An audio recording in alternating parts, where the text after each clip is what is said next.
Exercise number 7. The analysis of milk for the lipids, carbohydrates, and proteins.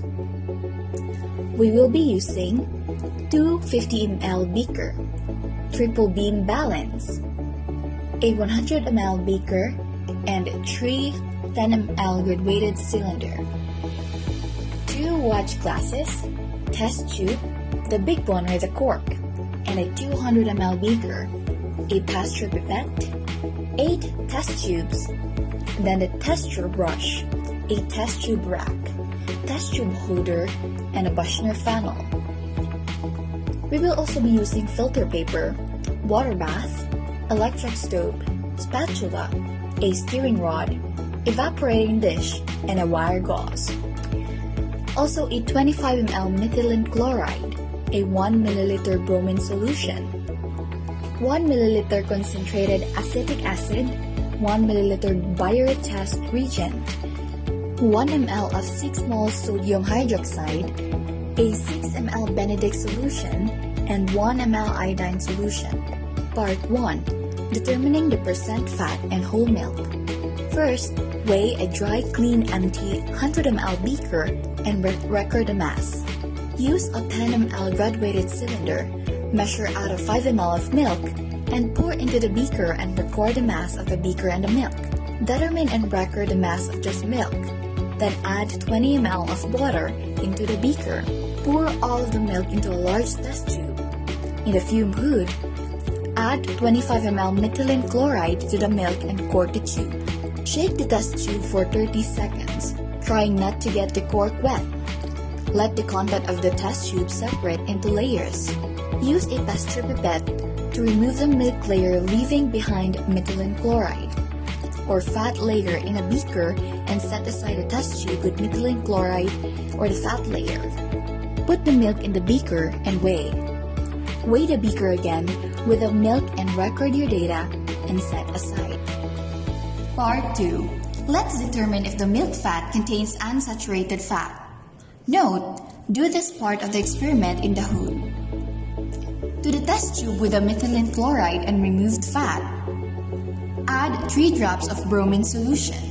Then record the color of the solution in the test tube after the bromine has been added. Please note to keep the milk in part 1 in step 6 for the next part. Pour the organic layer with the fat, methylene chloride, and bromine solution into the liquid waste container. Now for the third part, let's determine the percent of protein in the whole milk.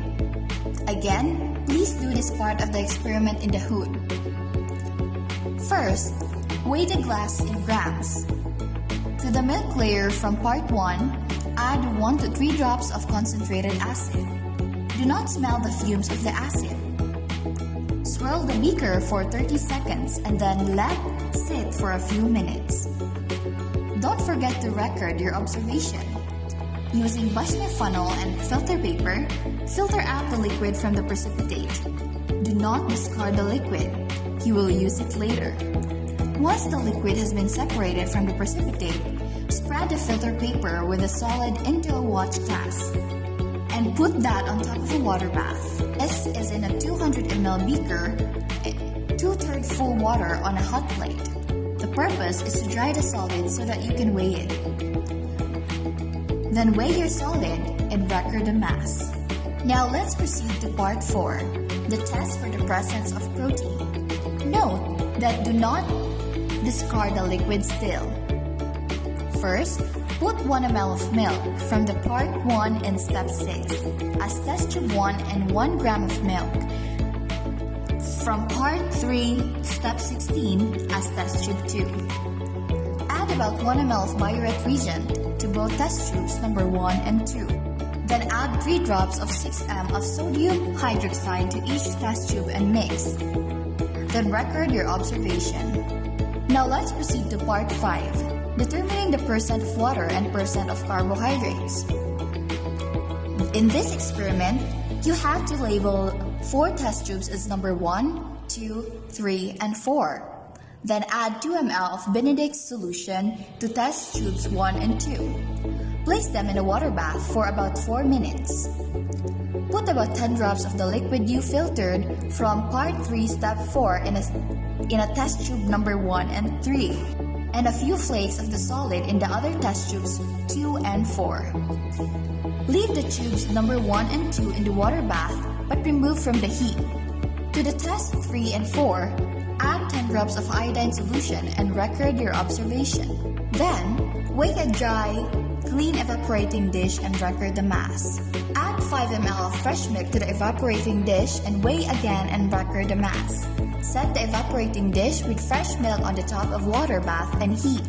Stir the milk continuously to prevent burning. Stop heating when the water is gone from the dish. You will no longer see steam coming from the dish. The dried milk from the stirring rod on the edge of the evaporating dish. Remove the evaporating dish and dry its bottom before you weigh it. Weigh the dish with the dried milk and record. Thank you for listening and see you on the experiment.